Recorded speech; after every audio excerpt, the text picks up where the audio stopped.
খারাপ হয় না, সকলেই খুশি, তাই না? আচ্ছা, এই যে এখানে যে মাহফিল হচ্ছে, যদি এখানে মাহফিল না হইয়া যুব সমাজের যেটা গানের আয়োজন দিত, ঠেকানের মুরব্বী যারা আছে তারা ঠেকাইতে পারতেন? এই যে এটার নাম এই পাশে চরনাগাঁও মেলা হয়েছে, ঠেকাইতে পারছে কেউ? তাহলে এই যে বাইতুল নূর জামে মসজিদের উদ্যোগে যে মাহফিল হচ্ছে, এখানে অবশ্যই যুব সমাজের হাত আছে, কথা বলেন ঠিক কিনা? যুব সমাজের উদ্যোগ, মুরব্বী বাবাদের দোয়া, ঠিক কিনা? যুব সমাজ যদি উদ্যোগ না নিত আর মুরব্বীরা যদি দোয়া না করতো, সাপোর্ট না করতো, তাহলে এই মাহফিল আজকে হইতো না, ঠিক কিনা? তাহলে যুব সমাজের উদ্যোগ, চেষ্টা করছে, শ্রম দিছে, মুরব্বী বাবারা পরামর্শ দিছে, দোয়া করছে, বিদায় সফল হয়েছে, ঠিক কিনা? এই যে আমরা যে দেশ দ্বিতীয়বার স্বাধীন করছি, বেশিরভাগ প্রায় 2000+ মানুষ শহীদ হয়েছে। এখানে বেশিরভাগ 2000-এর ভিতরে প্রায় 1900-এর ভিতরে সব যুবক, কথা বলেন ঠিক কিনা? যারা মুরব্বী আছে তারা কিন্তু কি যায় সেখানে শহীদ হয়েছে? মুরব্বী বাবারা কি করছে? বসে বসে আল্লাহ দরবারে দোয়া করছে, আল্লাহ এরকম স্বৈরাচার থেকে আমাদেরকে মুক্তি দান করেন, কথা বলেন ঠিক কিনা? মুরব্বীরা পরামর্শ দিছে, যুবকরা চেষ্টা করছে, সফল হয়েছে। সফলতা দিয়েছেন কে? আস-সা'য়ু বিন-না ওয়াল ইকমামু মিনাল্লাহ। চেষ্টা করা আমাদের কাজ, সফলতা দেওয়া কার কাজ? মুহতারাম হাজিরিন, স্বল্প সময় আসলে বড় মুকদ্দমা নিয়ে আলোচনা করা সম্ভব না। তারপরেও আমাদের অত্র এলাকার মসজিদের ইমাম, আমাদের এই বড় ভাই সুযোগ করে দিয়েছে, এই জন্য আন্তরিক মোবারকবাদ জানাই। আলহামদুলিল্লাহ নাহমাদুহু ওয়া নাস্তাঈনুহু ওয়া নাস্তাগফিরুহু ওয়া নু'মিনু বিহি ওয়া নাতাওয়াক্কালু আলাইহি ওয়া নাউযু বিল্লাহি মিন শুরুরি আনফুসিনা ওয়া মিন সাইয়্যাতি আমালিনা।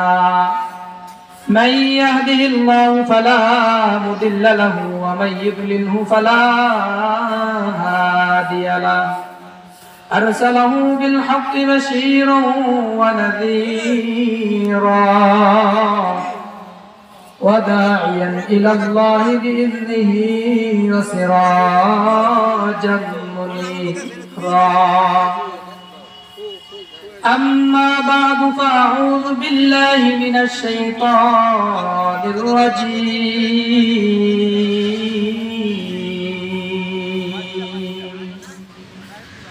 بسم الله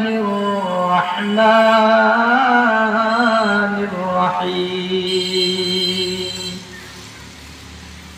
إنما يعمر مساجد الله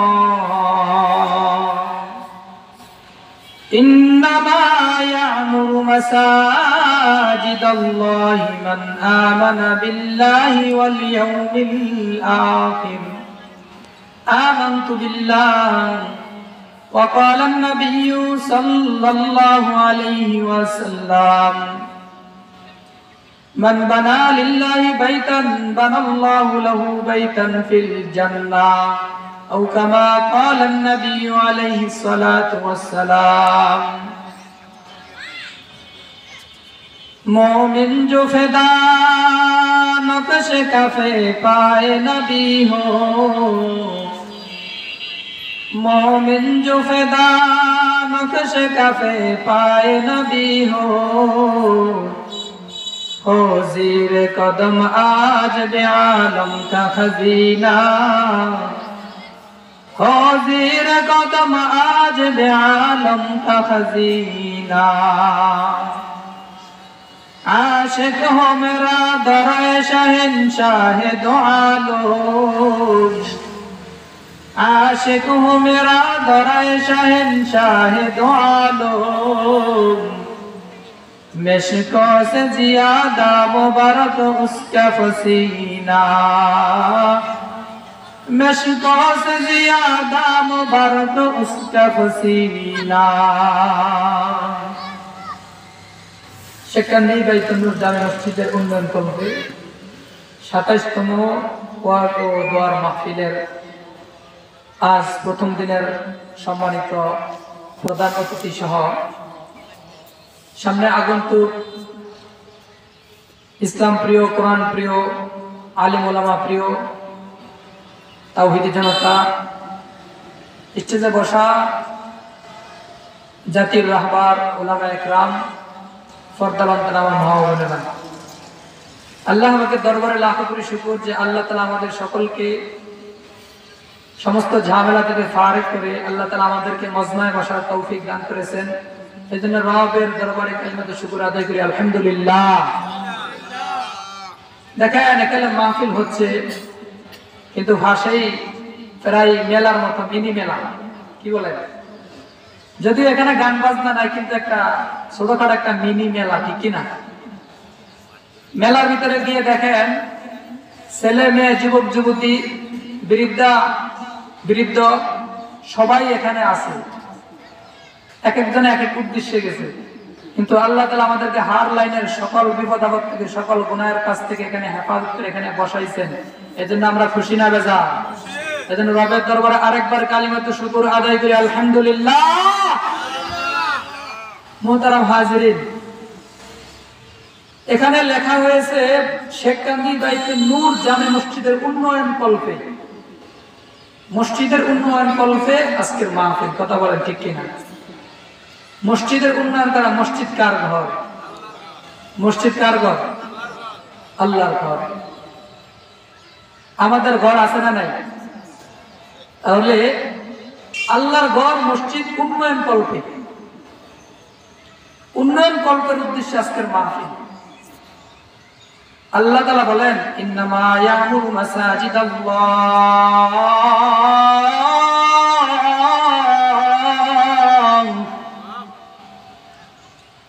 নিশ্চয়ই ইন্নামা ইয়ামুরু মাসাজিদাল্লাহ, যারা আল্লাহর ঘর সমূহ নির্মাণ করবে, তৈরি করবে, ঘর বানাবে, তারা কারা? মান আমানা বিল্লাহি ওয়াল ইয়াউমিল আখির, যেই ব্যক্তি আল্লাহর উপর বিশ্বাস স্থাপন করবে, আল্লাহর উপর বিশ্বাস করবে, ঈমান আনবে, আখিরাত বিশ্বাস করবে। বোঝা গেল ঈমানদার মুসলমান আল্লাহর ঘর নির্মাণ করবে, আল্লাহর ঘর বানাবে, আল্লাহর ঘর সুন্দর করবে, আল্লাহর ঘর কারুকার্য করবে। আর বেঈমান বেদিনরা আল্লাহর ঘর ভাঙার জন্য পরিকল্পনা করবে। কথা বলেন ঠিক কিনা? এই যে দেখেন কাবা ঘর, হস্তি বাহিনী নিয়ে, হাতি বাহিনী নিয়ে কাবা ঘর ভাঙতে যিনি এসেছেন, তিনি কি মুসলমান ছিলেন নাকি বেঈমান বেদিন ছিলেন? বর্তমান আমাদের দেশের পাশের দেশ বন্ধু রাষ্ট্র বলা হয়, আসলে এটা বন্ধু রাষ্ট্র নয়, এটাই সব চাইতে আমাদের শত্রু রাষ্ট্র। কথা বলেন ঠিক কিনা? কারণ যখন আমাদের বাংলাদেশে সংকট দেখা দেয় তখন তারা বন্ধ করে দেয়, যখন আমাদের বাংলাদেশে সবকিছু আছে তখন তারা ছেড়ে দেয়, আমাদের বাংলাদেশে যখন পানির প্রয়োজন হয় তখন পানি বন্ধ করে দেয়, আমাদের বাংলাদেশে যখন পানির প্রয়োজন নাই, পানিতে টুইটুম্বুর, তখনই তারা পানি ছেড়ে দেয়। বোঝা গেল তারা বন্ধু রাষ্ট্র নয়, তারা হলো আমাদের প্রকৃত পক্ষে শত্রু রাষ্ট্র। কথা বলেন ঠিক কিনা? এই যে ভারতকে বলা হিন্দুস্তান, মানে ওখানে হিন্দুস্তানের হিন্দুদের বসবাস বেশি, 80% সেখানে হিন্দু। হিন্দুরা কখনো মুসলমান রাষ্ট্রের বন্ধু হতে পারে না।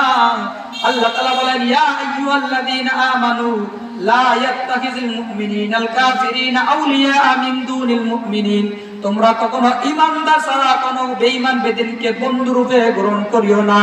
বুঝা গেল আমাদের মুসলমান রাষ্ট্র 93% মুসলমান রাষ্ট্র দেশ, কখনো 80% রাষ্ট্র যেটার ভিতরে হিন্দু, 93% মুসলমানের রাষ্ট্র, কখনো 80% হিন্দু রাষ্ট্র। মার্কা মার্কা ওই ভারতের মুসলমানের কখনো বন্ধু হইতে পারে না। কথা বলেন ঠিক কিনা? আজকে আমরা দেখতে পাচ্ছি সেই রাম মন্দিরের নামে আমাদের শত শত বছরের মসজিদ ঘুরিয়ে দিয়েছে, রাস্তা নির্মাণের নামে শত শত পুরানো মসজিদ ঘুরিয়ে দিয়েছে, হাজার হাজার মসজিদ ভেঙে ফেলছে। বোঝা গেল বেঈমান বেদিনরা মসজিদ ভাঙ্গে, মুসলমান ইমানদার মসজিদ তৈরি করে। কথা বলেন ঠিক কিনা? কে বলছে? কে বলছে? ইন্নামা ইয়ামুরু মাসাজিদাল্লাহি মান আমানা বিল্লাহি ওয়াল ইয়াউমিল আখির, নিশ্চয়ই যারা ইমানদার, যারা মুমিন, যারা আখিরাত বিশ্বাস করে তারা মসজিদ বানাইবে, তারা মসজিদের উন্নয়ন করবে। বেঈমান বেদিনরা দুনিয়ার ভিতরে মসজিদ ভাঙার জন্য পায়তারা করবে। কথা বলেন ঠিক কিনা? মুসলমান, মসজিদ আমরা কেন বানাবো? দুনিয়ায় মসজিদ কেন বানাবো? আল্লাহ তাআলা বলেন, দুনিয়া থেকে মানুষ যখন বিদায় নেয় সবকিছু বন্ধ হয়ে যায়। বাড়ি গাড়ি নারী তার কবরে যায় না, তবে একটা আমল তার কবরে যায়, সেই আমলটা হলো সাদকা জারিয়া।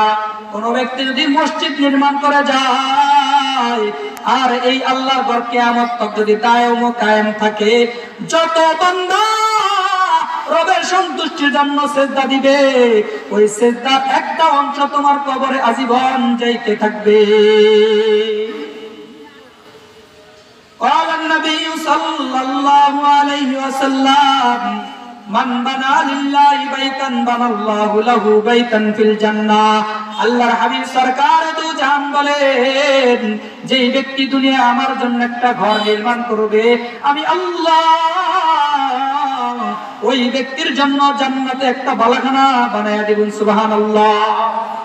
প্রশ্ন আসতে পারে, এ হুজুর, জান্নাত তো অনেক মনোরম দৃশ্যকর, জান্নাত এমন জায়গা যেখানে কোনো সুখ আছে, কোনো দুঃখ নাই, যেখানে শান্তি আর শান্তি, অনাবিল শান্তি, সেখানে কোনো দুঃখ নাই, আবার জান্নাতের ভিতরে আবার বালাখানা কেন প্রয়োজন হবে? প্রশ্ন আসে কি আসে না? বানাল্লাহু লাহু বাইতান ফিল জান্নাহ, জান্নাতের মধ্যে একটা বালাখানা বানাইবে। কি বানাইবে?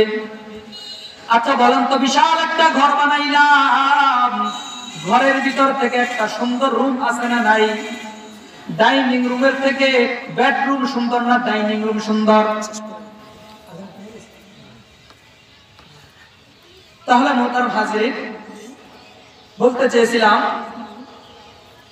ঘরের ভিতরে ডাইনিং রুম থেকে, অন্যান্য রুম থেকে যেটা বেডরুম, সেটা একটু ভিআইপি না? ভিআইপি কিনা? যেটার ভিতরে আমি থাকবো, আপনি থাকবো, সেটা একটু কি ভিআইপি? তো শেষ করতে, সেটা একটু কি ভিআইপি? ঠিক তদ্রুপ জান্নাতের ভিতরে সবটাই সুন্দর জায়গা, কিন্তু আমি আর আপনি যেখানে থাকবো ওই থাকার জায়গাটা আরো সবচেয়ে সুন্দর হবে। বলেন না সুবহানাল্লাহ।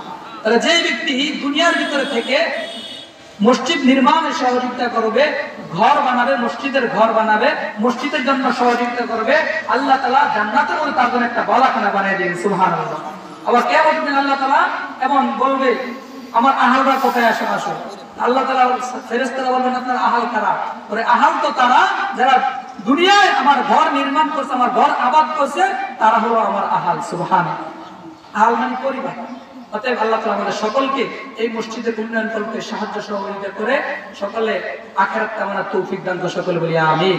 আসসালামু আলাইকুম ওয়া রাহমাতুল্লাহি ওয়া বারাকাতুহু।